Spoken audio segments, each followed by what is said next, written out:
बच्चों, आज हम कक्षा चतुर्थ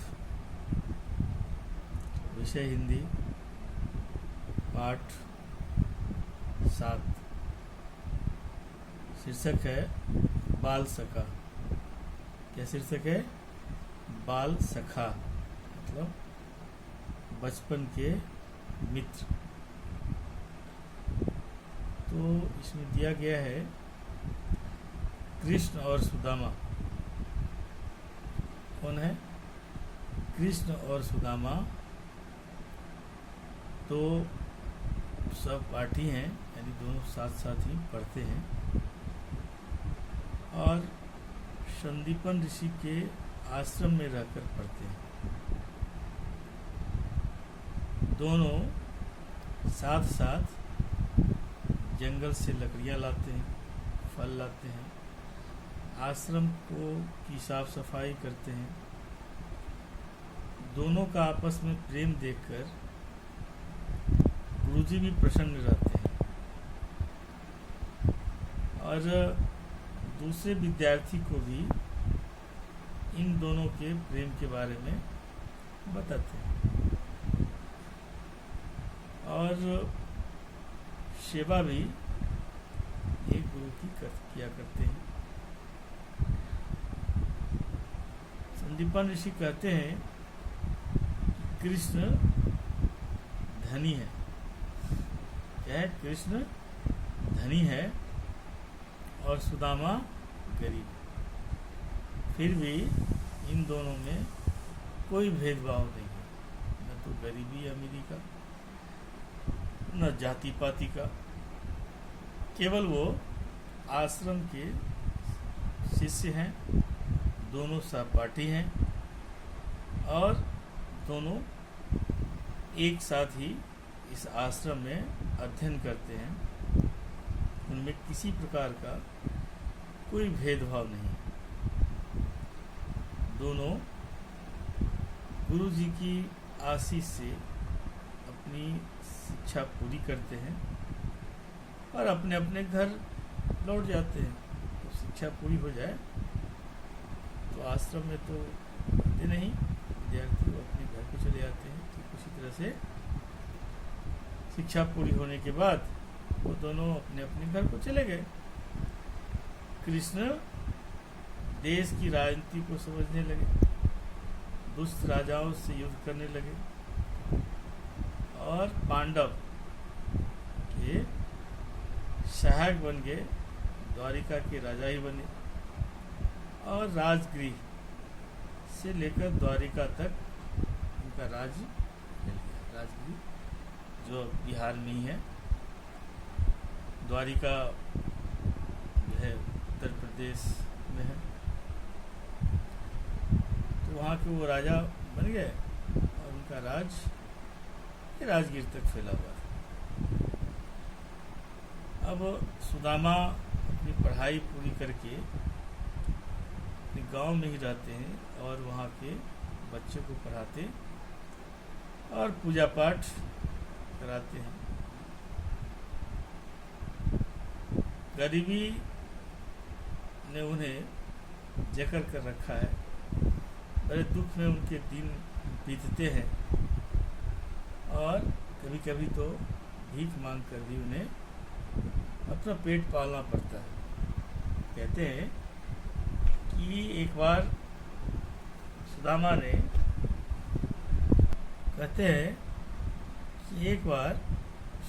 ने अपनी पत्नी से कृष्ण और अपना मतलब सुदामा स्वयं मित्रता होने की बात बताई और उनसे कहा, मतलब सुदामा अपनी पत्नी से कह रहे हैं कि हम दोनों बचपन के मित्र हैं। क्या हैं? बचपन के मित्र हैं। हम दोनों ने एक ही ऋषि से एक ही आश्रम में रहकर शिक्षा पाई। इतना सुनकर सुदामा की पत्नी बहुत व्याकुल हो गई और कहने लगी कि आप उनसे सहायता क्यों नहीं मांगते। और सुदामा को उनके पास जाने के लिए प्रयास करने लगी। अंत में सुदामा तैयार होते हैं और कृष्ण के लिए उनकी पत्नी कुछ बगल के पड़ोस से चावल लाकर भून कर पूजा उन्हें देती है और सुदामा उस भुने हुए चावल को पोटली में लेकर कृष्ण के पास चल पड़े। जब सिंह द्वार पर पहुंचे तो सामने राजभवन था, लेकिन सिंह द्वार पर तो द्वारपाल रहते हैं। द्वारपाल मतलब पहरेदार रहते ही हैं। तो सुदामा बेचारा गरीब है, उतने साफ कपड़े नहीं हैं, तो इधर उधर द्वारपाल द्वार पर घूम रहा है। तो द्वारपाल ने पूछा, क्या बात है, यहाँ क्यों घूम रहे हो? उन्होंने कहा कि मुझे कृष्ण से मिलना है। अब आप समझ सकते हैं कि वैसे जो पुराने कपड़े में जो है वो खड़े हैं वहाँ पर, कोई भी अगर कहेगा कि हमको राजा से मिलना है तो आप समझ सकते हैं क्या कि द्वारपाल भी उसका उपहास करेगा, मजाक उड़ा देगा। बहुत आरजू मिन्नत के बाद, बहुत मान मनोबल के बाद कृष्ण ने कहा द्वारपाल से, बहुत मनाने के बाद, कि तुम एक बार सिर्फ जाकर कृष्ण से कहो कि सुदामा आया है, मतलब तुम्हारा मित्र सुदामा आया है। राजपाल कहने को राजी हो गया। जो ही द्वारपाल जाकर कृष्ण कहते हैं कि आपका मित्र सुदामा आया है, कृष्ण दौड़ते हुए सिंह द्वार तक आते हैं और अपने खरे मित्र सुदामा को देखकर हृदय से लगा लेते हैं, गले से लगा लेते हैं, अपने साथ भीतर भी ले आते हैं और चांदी के आसन पर बिठाकर उनका स्वयं से उनका चरण धोया। किनका? कृष्ण जो है सुदामा का, मैंने अपने मित्र का चरण खुद धोते हैं। कुशल मंगल पूछा और फिर जो सुदामा की पत्नी ने जो दिया था, तो फिर उन्होंने कहा कि भाभी ने जो उपहार दिया है आप मुझे दे दो, उसके बारे में उन्होंने पूछा। और फिर सुदामा तो आपको इतना बड़ा राजमहल है और उस पोटली को देने में वो सकुचा भी रहे थे, लेकिन कृष्ण ने उस पोटली को देकर स्वयं उस भुने हुए चने को वो ले लिए। और बचपन के बाल सखा जो ठहरे, राजभवन में इस दृश्य को देखकर सभी अचंभित थे कि ये कौन है। और उनकी पत्नी रुक्मिणी को भी ये पता नहीं था, क्योंकि उनके बारे में कभी ये जिक्र नहीं हुआ था, इसलिए उनकी पत्नी भी ये देखकर बहुत आश्चर्यचकित थी। कृष्ण है ने सोच लिया कि बाल सखा का दुख, सुदामा ने बताया कि मैं दुखी हूँ, दुख में हूँ। उन्होंने सोच लिया कि मैं अपने बाल सखा का दुख जो है अवश्य दूर करूंगा। पर सुदामा को कुछ नहीं कहा उन्होंने।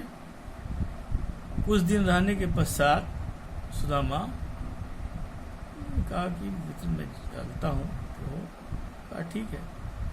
सुदामा पैदल ही घर लौट आए और मन ही मन सोच रहे थे कि उन्होंने तो कहा था मेरी पत्नी ने कि वो मदद करेंगे, लेकिन कुछ मदद हुआ नहीं और मैं ऐसे ही जा रहा हूँ, पत्नी से क्या कहूँगा।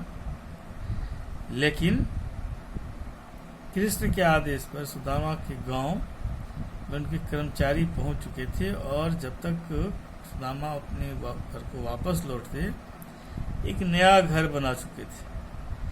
खेती के लिए उन्हें कुछ जमीन भी दे दिए थे, तो खेत खलियान होते हैं, खतियान। और गांव का तो समझो कि स्वरूप ही बदल चुका था। जो ही इसी सुदामा पहुंचे अपने गांव, तो थके मांदे थे, सोच रहे थे कि पत्नी को घर जाकर क्या जवाब दूंगा। रास्ते भर सोच ही रहे थे। पहुंचकर देखा तो विश्वास नहीं हुआ कि बाल सखा ने मेरी मदद इस प्रकार से की, मतलब मुझे बिना बताए मेरी मदद की है। और यह देखकर कि यहाँ पर मुझे बताए बिना ही अपना मेरा घर बार बना दिया, खेती बाड़ी दे दी, यह देखकर वो बहुत ही प्रसन्न हुए और अपनी दोस्त को धन्य यानी बहुत सारे धन्यवाद देने लगे। यही है कि बाल सखा का शब्दार्थ भी हैं, कुछ मुहावरे हैं और लिंग निर्णय के लिए कुछ वाक्य शब्द दिए हुए हैं, प्रश्नोत्तर भी है। तो मैं सबको भेज रहा हूँ, आप इसका जो है लिख लेंगे, शब्दार्थ तो शब्दार्थ है उसको याद कर लेंगे, मुहावरे को भी लिखकर याद कर लेंगे, लिंग निर्णय लिखकर छोड़ देंगे। अच्छा प्रारंभ होगी तो मैं बता दूंगा, लेकिन ये प्रश्नोत्तर बता रहा हूँ। कृष्ण और सुदामा कहाँ पढ़ रहे थे? तो क्या कहेंगे? कृष्ण और सुदामा संदीपन ऋषि के आश्रम में पढ़ रहे थे। उनके गुरु का क्या नाम था? मैंने ऊपर के प्रश्न में बताया, उनके गुरु का नाम संदीपन था। दोनों में कैसा संबंध था? दोनों में स्नेह भरा संबंध था। कृष्ण कहाँ के राजा बने? तो कृष्ण द्वारिका के राजा बन गए। राजा ने गरीब का सत्कार कैसे किया? राजा ने गरीब का सत्कार स्वयं अपने हाथों से किया। चांदी के आसन पर बिठाया, उनके चरण धोए और बिना बताए उन्हें उनका मकान बनवा दिया, खेत खलिहान दे दिए ताकि मित्र सुख से रह सके। तो ये था आज का ये, आप इसे देखें और अपनी कॉपी में भी प्रश्नोत्तर लिख लें, मुहावरा लिख लें, शब्दार्थ लिख लें और इस वीडियो को देख करके सब्सक्राइब करना न भूलें। ये विभूति क्लासेस पर है ये वीडियो यूट्यूब पर, आप इसे देखकर सब्सक्राइब कर दें। धन्यवाद।